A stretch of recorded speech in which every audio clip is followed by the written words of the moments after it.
guys, what's up? It's Dan here. Welcome to another episode of the DanQ review. Finished another game in its entirety earlier tonight with 3 other people to help me with the co-op, and I'm talking about Dead Island, a very interesting game that sparked controversy within the first release of the trailer. Now, as soon as people saw this trailer, they were like, wow, who knew a game trailer can give you that much, can make you feel that much? And if you guys missed it, I suggest you check it out. Even if, if you've already played this game, the game trailer itself is enough to make you go, wow. I mean, yeah, it really doesn't look like anything. The game trailer itself is more or less, I'll explain it to you. Basically what happens in it, the original version, it plays in rewind. And it starts out with this girl lying flat on her face on the ground next to broken glass and everything. And basically, it flies her back in reverse to basically showing you how it happened. Where she was turned into a zombie, she bit her parents, her dad had to throw her out the window. Well, it wasn't intentional, but her dad threw her off, basically, and they're running and running, everyone's running. They're trying to save this little girl who got bit by a zombie. It is really emotional, and that was a great idea by the guys at I believe Techland developed this game, and it was published by Deep Silver. I believe that's I can't remember where the company's from. I know it's somewhere in Europe, like I can't remember if it's Polish or not. I can't remember. I'm pretty sure it's Polish, but I'm sure someone's going to correct me. But anyways, I've never heard of these games. I've never heard of Techland before, so this is the first game I played by them. If it wasn't, then I don't remember the other games I played by them. But regardless, so this trailer made me interested in doing the game. And I knew it was a zombie game. And zombie games are usually fun regardless of how good they are, because there's always that ability to just kill zombies no matter how you do it. And this game took that into a different perspective. Now, every time people picture a zombie game, they think of a mall setting. It's always survivors trapped in a mall and they got to get out. And it's been the same thing for a lot of games. I mean, but that doesn't necessarily change the pace or change the fun of the game. But this game, Dead Island, certainly brought a new environment that I think was definitely needed for zombie games. Because let's face it, malls are so cliche and they get really kind of boring quick. Now, this game is set on an island of what the hell is the island called? I forget. I apologize. Boiso?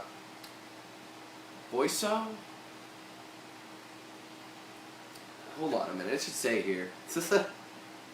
There it is, Benoy. I'm sorry, I couldn't remember it. I knew it started with a B.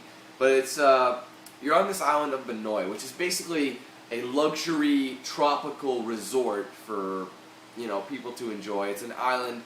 It looks a lot like Oahu in Hawaii, the island itself. But basically, there's this outbreak that you don't really know how it started, and one by one, people are getting infected.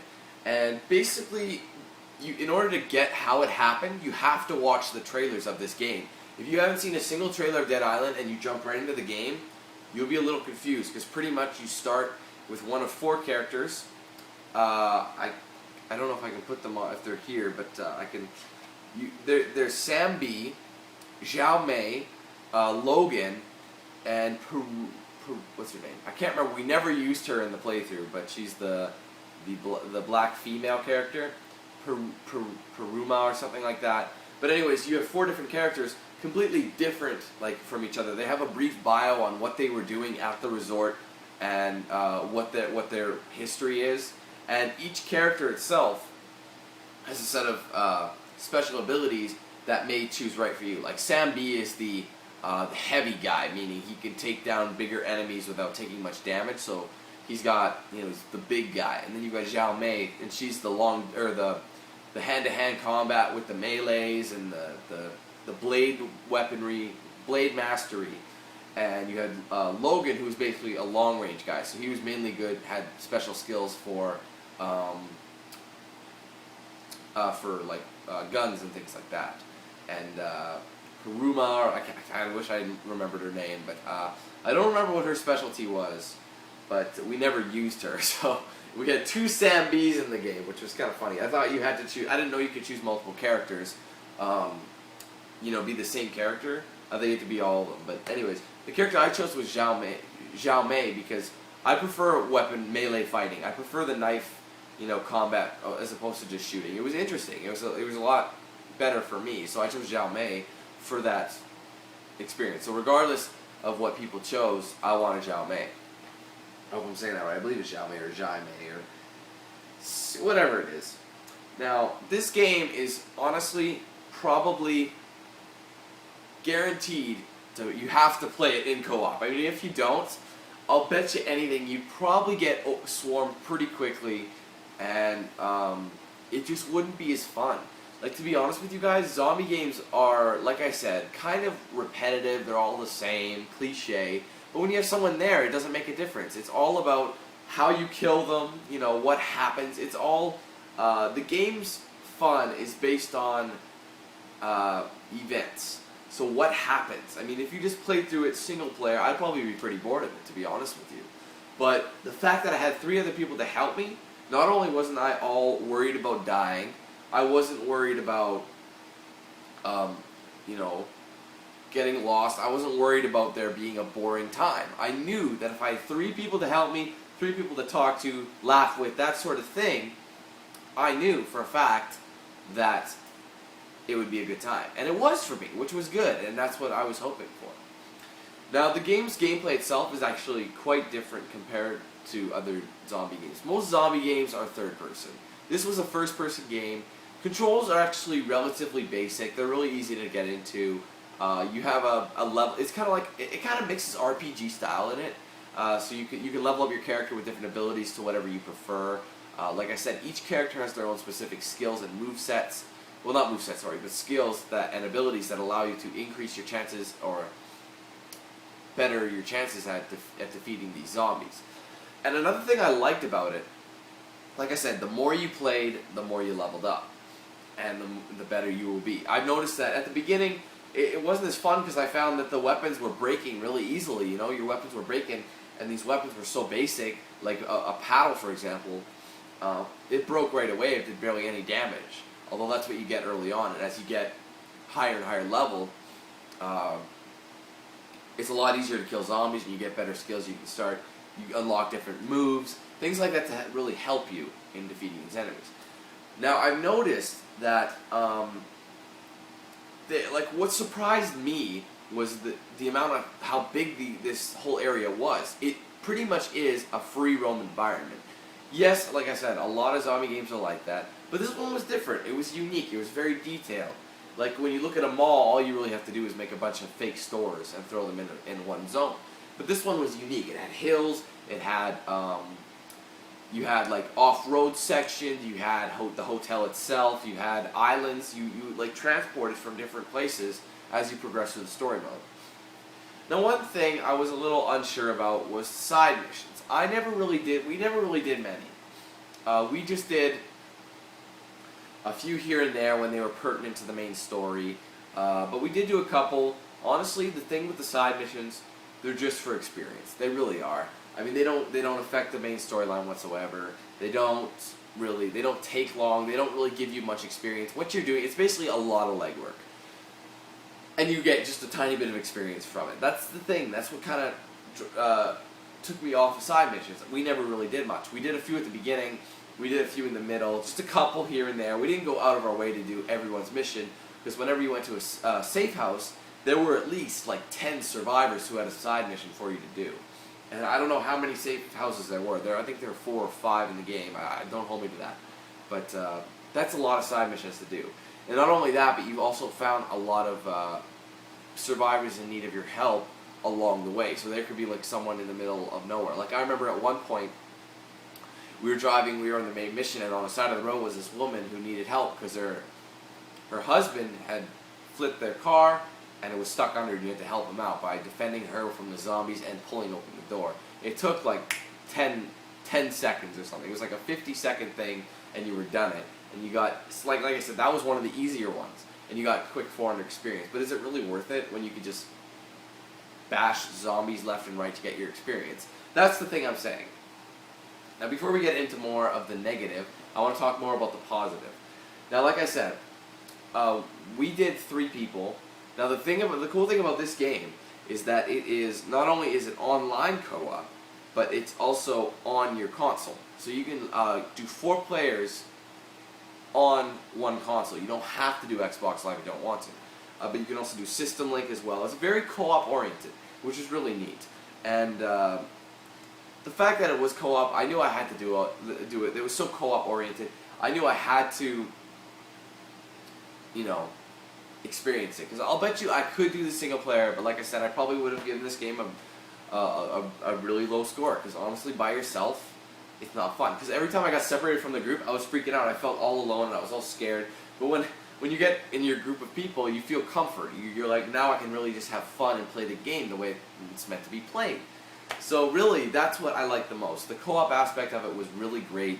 A few things. Well, I'll get to the negatives in just a second. But other than that, it was a really solid game. Good controls. The controls were basic.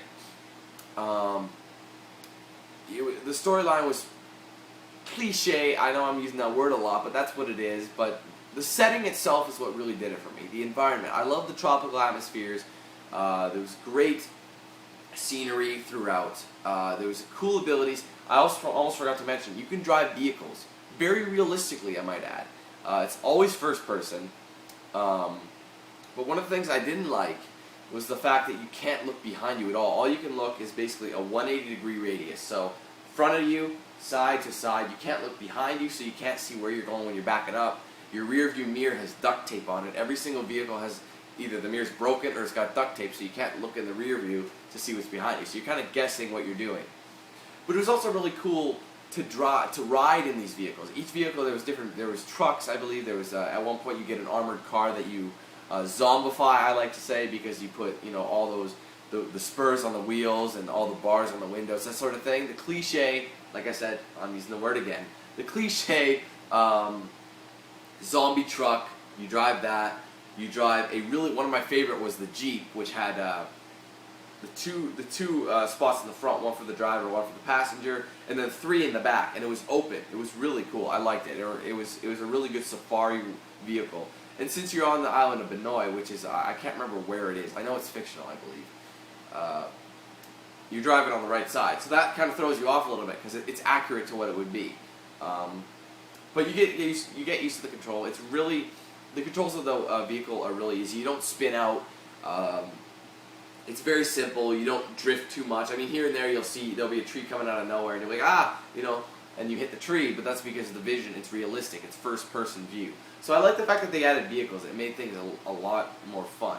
And it definitely, as well, if you didn't want to drive and you've been to a location already, you don't have to walk or whatever, but you can just fast travel. And there's no loading screens unless you're changing to a new spot. So if I'm on one island and I want to get from, say, the lighthouse in the game to the hotel, there, like that. No loading screens at all. You hit it, everyone goes in a circle, you're there. Done. You spawn.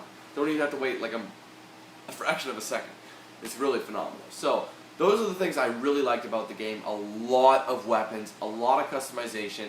If you found the right mods, you would find items that you used in the game, that you find like you use duct tape, you use barbed wire to make the weapon more deadly, pretty much. And the higher your level goes, the better weapons you get, and so on.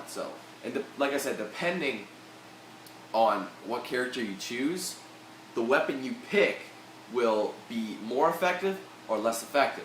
For me, I use majority machetes and things like that, and it was very effective for me. I'd get critical hit after critical hit, and then my teammates would come up and just beat the shit out of them, usually kick them in the nuts and things like that. Like, sometimes it would be really funny. There'd be a zombie on the ground because it'd be really easy to knock them down, but they'd still be alive. You just see like 4 people kicking the zombie to death. It was just too classic, because it's just like a gang rape of guys. But anyways, that's what I really loved about the game. There's a lot of customization for the weapons. You could be creative with the weapons. It gave you a huge list of things you can create. Like, for example, one of the pre-order bonuses I got was the Ripper mod, which basically took a saw blade and made it electrical on the end of whatever weapon you wanted, pretty much. Not all of them, but anything that's pretty much like a wooden bat or a broomstick or a paddle. We never tried it with a machete or anything like that, but it gives you a list of the weapons you can mod. And basically it's electrically powered saw blade, so it's spinning, and when you hit them, it's more damage. I also had electrical machete. There you can put barbed wire on your weapons. There's a whole bunch of things you can do, but the mods require finding certain components to build them first. That was the only downside. Although often my teammates, we'd switch accordingly to get the mod we all wanted, so it would work out in the end anyways. But most of the time you didn't need to mod your weapon unless you just wanted that extra damage, which came in handy. Now, that's a lot of good to say about the game. Let's kind of move on to the iffy to not so good. The graphics are not bad, but the problem is very, very often the game wouldn't render the detail. Like it would, but it would take like a good 10 to 15 seconds to just render one section. You'd be waiting and be looking at bland stuff. Like for example, if you looked at my hand, you wouldn't see the wrinkles and the detail, the indentations of my hand. You just see white or whatever, or the peachiness of my skin. That's all you'd see. You wouldn't see any detail, and then all of a sudden, like that, you'd see the detail. But it would take, like I said, a good 10 to 15 seconds before it would render. And that would happen a lot.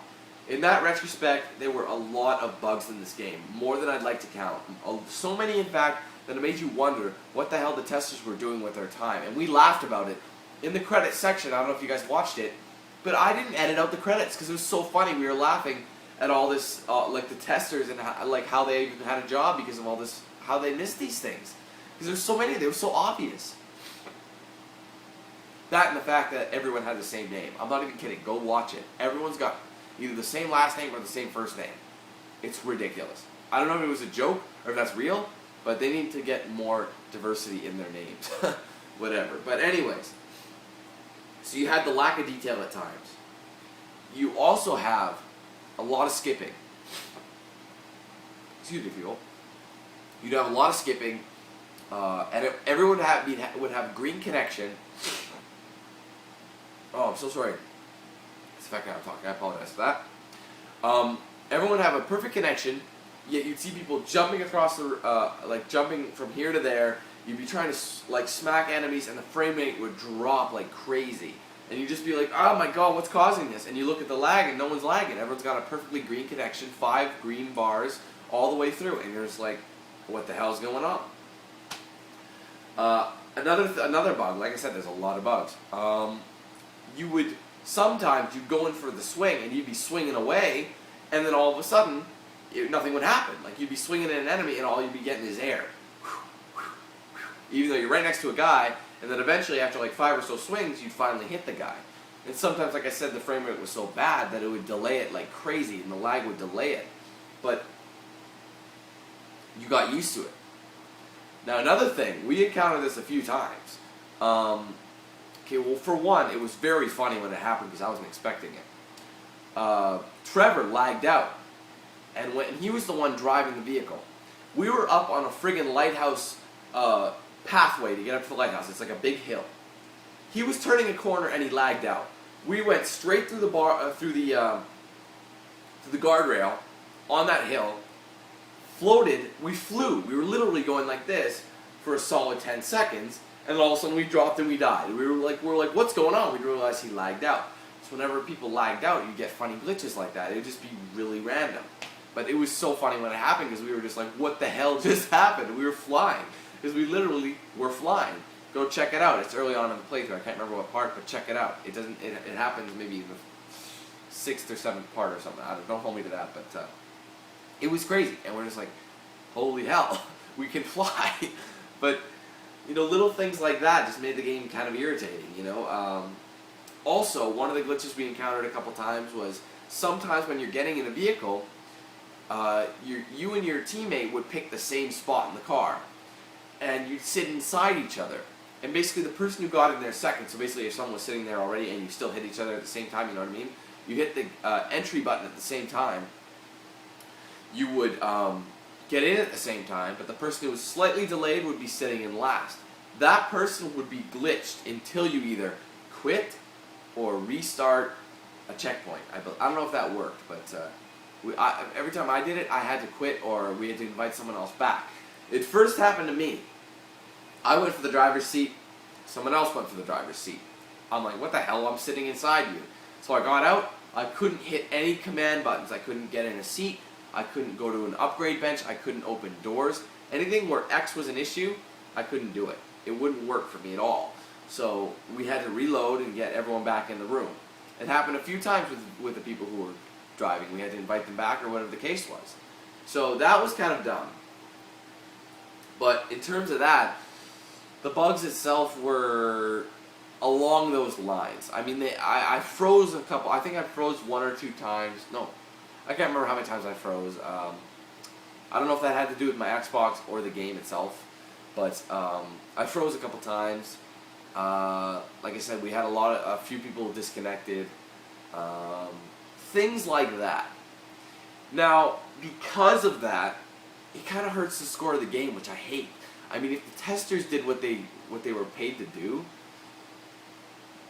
it wouldn't be bad. But sometimes the glitches would be so irritating. You're like, oh my god, I'm trying to kill this big special, because they had special zombies. Like they were like, you know, some guys would be chargers, some guys would just smack you, some guys would just be like flailing their arms. They'd be so quick, they'd be hard to hit. You know, things like that. They're the special zombies. Every zombie game has a special zombie, and we would be in the middle of a battle, and then all of a sudden it would glitch, and you're just trying to kill the guy, and all he has to do is hit you once, and you're gone. You're in disarray because you're trying to figure out what's going on with all the skippings and things like that. So the thing that hurts the score the most is the glitches. There were a lot of them, and it was unfortunate because you'd think a game, because this game was announced at E3 2006. Yes, 2006. It's 2011. I mean, they may not have gotten started until like 2009, 2010, or 2000, whatever it was, right? But still, when you've got that much hype for a game, you should at least make sure it works. But like I said, adding up the fact that it was, I love the setting of it. It was really fun for co-op. There was a lot of weapons. I like the fact that you upgraded. You had new abilities. I like the fact that you can drive vehicles realistically first person. There were a lot of places you could go. Considering a zombie game is usually pretty basic, you know, you can go outside, inside, blah, blah, blah. This one you went to different islands, you used a boat for travel. You didn't actually drive the boat, but you went to the jungle, you went on the island itself for the resort, you went to a prison even. It was pretty unique. There was a lot of stuff and a lot of fun. I had a lot of fun, and that's what was important. Now, going back to some of the negatives, since we didn't really do that many side quests, which, like I said, were tedious and they weren't really worth it in the end, the game itself is quite short. I mean, I can't tell you how long it took us. I can tell you it took us, it was 34 parts to play through, which is, I guess, a little below average, considering an average game is usually from 40 to 50 parts, usually. But we went through it pretty quickly, I'm not going to lie. I thought it would take us a lot longer, but what takes it so long are the side missions. And if you don't want to spend your time doing menial tasks, which all they do is get you some cash and experience in small doses, but lots of legwork, usually not worth it. But if you do spend time doing all the missions, you're going to be playing this game for a long time, let me assure you. So if you like doing those side missions that seem kind of basic and you just want to upgrade your character, that's what you do them for, that's what this game is for. But if you want side missions to have good quality and essence, and you don't want to have to spend your time doing the same thing, but it's just dressed up in another manner, you're not going to really spend your time doing it, which is what we didn't do. So, adding up the facts, when we look at the good and the bad, the good, great co-op gameplay, I love the ability to upgrade, I love the atmospheres and the ability to drive cars. That was really cool. I think that was one of my favorite parts. Every time I saw a vehicle you could drive, I'm like, dibs! But of course we'd share. But you know, those parts were really cool for me, and the combat was unique. It was different. It felt different. Storyline was kind of, you know, usual, but it was in a different setting and all that stuff. It stood out. This game stood out. That's what I like. It stood out from other zombie games. Then on the negative, a lot of game bugs, decent graphics, not the best. The fact that you had to wait for the detail to render so often, that was kind of annoying. a lot of the side quests were the same type of thing, and the reward was never worth it. Like, tons of side quests which pretty much were the same. Pretty much the game bugs are the ones that hurt it the most, honestly. But other than that, I gotta give it a really sound rating. I'm gonna give Dead Island a 7 out of 10. That's better than average. Average would be about a 5. But this game is not a 5 by any means. It's fun. If you have a lot of people to play with, you're gonna like it. Now the thing I noticed, there's, besides the Bloodbath Arena that's coming up soon, I don't know when they're releasing it, but it's basically like a horde mode, where waves upon waves of zombies come at you. Not only that, but there will be a DLC, they even show it in it. You got extra content. There's something called Rider, oh, I'm not going to say that. I will not say it. I didn't say that because I don't want to spoil it. But, you get an extra campaign. Okay? I don't know how long it is or when we can expect to see it, but that's extra content with more gameplay, which I'll probably be doing. So there's room for more. And the fact that I got a free DLC out of it, the Bloodbath Arena, I say that'd be really fun to play with your friends, because this is the type of game that you can just hack and slash zombies all day with satisfaction. And also the fact is, your stats carry over. Too, your stats carry over. So like, if you finish the game and you join your friends, you'll be the same level, you'll have the same weapons, same upgrades as you did before. So you can keep playing this game until you get to level 50. So in essence, you could upgrade your character to the max. Take a while, but you could do it. So the fact is, there is replayability, but the fact, the bugs, if they get rid of the bugs in this game and all the crap that happens in them, the game will probably up its rating a bit. So, but the way it is now, I gotta give it a 7 out of 10, which is a good game.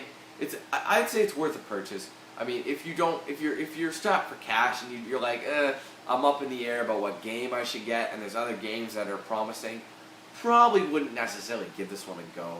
But if you love zombie games, you love co-op gameplay, definitely buy this one. It is great co-op fun. I had a lot of time playing. I had a lot of fun playing with Vinny, Trevor, and Recon. It was a great time. I had fun with you guys. I hope you guys come back for more, because I love doing co-op with the fans. It's a great time. So that's my rating for Dead Island. My review as well. 7 out of 10. I'm giving it. A solid game. I do recommend you try it out at least. At least try it out if you're not sure. At least rent it. If they had fixed the bugs, like all the things that I mentioned that were buggy, they'd probably increase the rating, because it is a fun game. I'm not going to lie to you. So that concludes another episode of the DanQ review. Hope you enjoyed it. Hope it helped you with your decision on whether or not you want to get this game. At any rate, thanks for watching. I'm Dan, of course, and I'll see you guys very soon with the next one. See you guys. I don't know why I stalled so bad. But anyway, see you later.